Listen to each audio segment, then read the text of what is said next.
Hey everyone, it's Nerf Boy Productions here, and welcome to my video on the new Nerf Modulus Battlescout.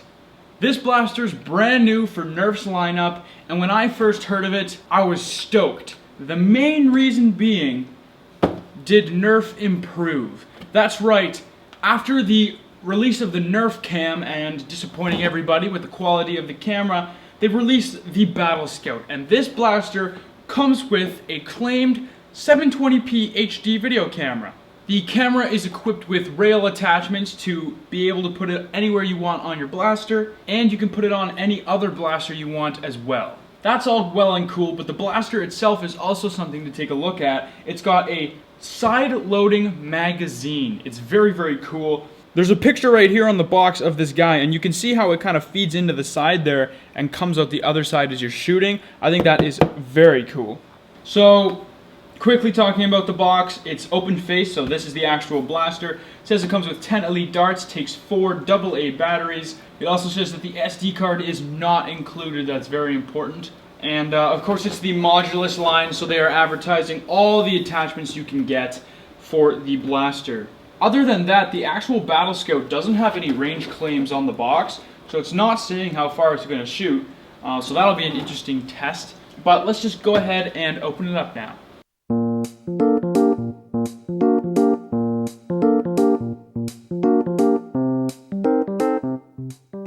Okay, so I just opened it up, and as you can see here, the camera is housed in its own separate little piece of plastic here. So here's the camera. We will take a look at this in a second. Of course, in here we also have the Battlescout. So everything's held in by elastics, so we can just cut these out. Very simple. I think all the Modulus stuff is held in this way, which is very, very nice. There is the Battlescout. Let's do the test. How comfortable is it? Okay. Put that down. We got 2 more things in here. We got the magazine, and of course our 10 Nerf darts. Also, instruction manual is right here, and it's a pretty big one. I guess they have to explain a lot with the camera. So when I was thinking about how to make this review, the Battlescout's a tricky one because we've got the blaster itself and then the camera. Do I review it all together, separately? How do I do it?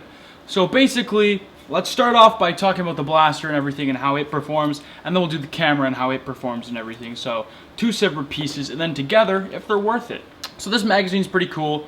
It's got some arrows pointing in the direction it goes in, and some plastic. It's really easy when you see it. So you can tell it goes in the right side of the blaster, and just kind of clips into the first slot. And as you can see, it ratchets through as you fire. The grip on the bottom here is a very cool real style grip that they use in the military, and so for that reason it's very comfortable. So you ratchet and then you shoot, and every time you pump forwards, that's when it'll actually slide the clip into the next position. Now let's test if this thing has slam fire. I believe it does. No, so it doesn't have slam fire. If you hold down the trigger, it's going to ratchet these darts through without firing them. So you have to individually fire like that. That being said, the way the darts go in, look at those holes. Those are very, very good holes. I really like that. Of course, I actually really prefer the Modulus color scheme. Green's my favorite color. This is pretty close to my favorite green, like a brighter green. So if you're a fan of the color scheme, I personally like it. I also like Springer blasters better. I mean, this clip system, I feel like these things are pretty easy to load. The darts fit in really well. There's a little bit of a push to get them right into the very back of it, but it's a nice firm push. It's nothing bad. And I also like that there's not many locks on this blaster. It's not like the Vulcan, where when the belt goes through, you cannot pull it back the other way. You totally can. It ratchets through any way you please, which I think is awesome. It's got 1 tactical rail on the top, and that is it. Like I said, the grip's very comfortable. The back handle here, though, this back part does not come far enough down, so it kind of digs into my palm, which isn't too big of a deal, but it also is a deal. Lots of sling points. People question what sling points are. They're just points where you can sling your blaster from. If you want to have this down by your side and you have like a little belt to clip it to, that's all these are. And there's one on the handle, one on the at the back, but that looks about it. Now, of course, this is modulus, so they're gonna have the modulus barrel attachment. We've kind of figured out that the old Nerf N-Strike Elite line, the Elite line was the N-Strike line, had all the N-Strike attachments, and that was the line of blasters that you could always customize. Now it looks like all the recent ones we've seen, like the Hyperfire and stuff, do not have any barrel attachment points or stuff like that. So it looks now like the Modulus is the line of blasters that are going to have, of course, stock attachment point, barrel attachment point, to customize it however you want. It's a comfortable blaster. I love that that prime is really cool, and I do think this clip system works pretty well. It obviously looks really cool, and for a Springer, this is 10 rounds, so it's like a 10-round magazine. You know, it's not that high, and you don't have an option to get bigger ones. If they hadn't have made the Tri-Strike, this would be a big complaint for me, because it's one of the first modulus blasters that's spring-powered, and I'd be like, why didn't you just use a clip system? But they have the Tri-Strike, which totally satisfies that clip system modulus Springer blaster. So this is a very, very cool, almost secondary. I'd have to call it a secondary just because of the type of magazine it is. Unless you go and buy a bunch of these and fill them up because they're pretty thin, then maybe it's a primary, but I mean, it's pretty cool. And I'm betting they also wanted to include the camera with this blaster, because when you put it on this orange tactical rail here, you can probably see this thing feeding through the blaster as you go, and that would look super cool.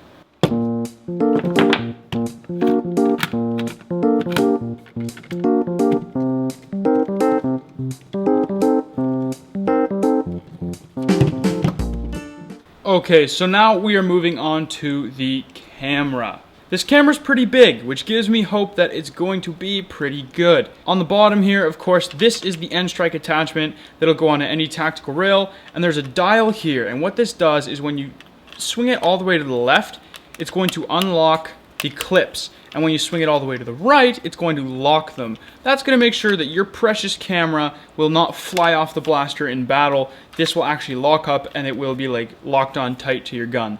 Very, very cool. On the left side, we have a port for your SD card. Like it mentioned, no SD card included. The Nerf Cam came with one. Why can't you include like a 4 gig SD card? But none included, so you have to put one in there. But I'm sure you don't need a very good one, so you're probably fine. I thought this was a focusing ring here, which would look super cool, but it's not. It's just a fixed camera.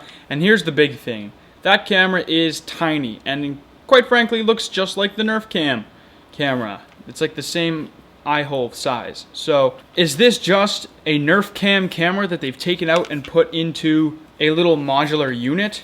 Let's find out. I'm going to throw in an SD card and we'll go capture some footage with it. One last thing I also forgot to mention, this is off. If you go here, it's video, this is photo, and of course that's either your camera button or stop and start record. Alright, now let's go. So here are the photos that the camera took. I was expecting worse. That's not bad. I mean, it's pretty bad, but it's not bad considering it came with the blaster. Okay, so right now the camera is on. I have no idea how the mic quality is. It's probably really bad. I also have no idea how wide the shot is. Filming around here, my film studio. I really hope it's okay. And can you see the clip ratcheting? No idea. You can't see the clip ratcheting, but this is also a very low light room. The footage is kind of grainy and scaling, but yeah, it's a very low light room. It performs better than the Nerf Cam camera. Maybe we can point the gun right at ourselves to go wow. And just kind of walk. I'm very surprised with that vlog shot. I have a feeling this is really bad. Let's find out. Definitely not this camera, but that wasn't really bad. Well, everyone, I'm going to leave the video here. Do you like the blaster? Do you like the camera? Together, I think they're worth it. I mean, I don't think the camera's targeted towards a person my age, but I mean, for a kid, it's a very easy to use camera, and it looks 720p almost, pretty much. Definitely much better than the Nerf Cam. And the blaster itself is very, very nice. Let me know what you guys think about it in the comments below, and if you're new to the channel, feel free to subscribe for more Nerf videos every single Saturday. Hope you enjoyed this one, and as always, this was Nerf Boy Productions, signing off.